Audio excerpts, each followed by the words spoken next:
Malaikat ni siya kilingohanta Klem ko mukninik pa Ki ay ayu siya La pendem dan cingknya Ban syamnya kadang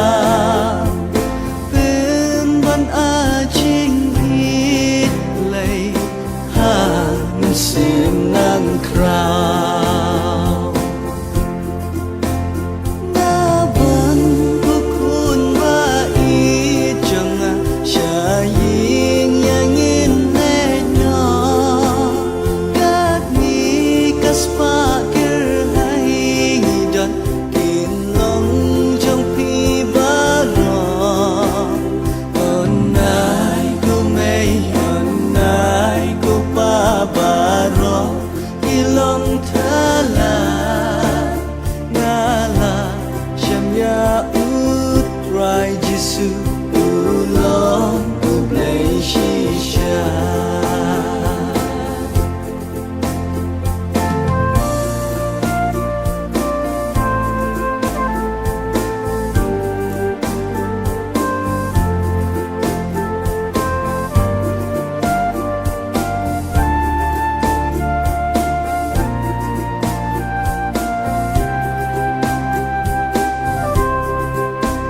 Lapin dapda jing bitar Kaying hibaro Nim la syuda kun wei Tang ban pin yap no Klem syap ting klem kin ran Shu Jisu kapai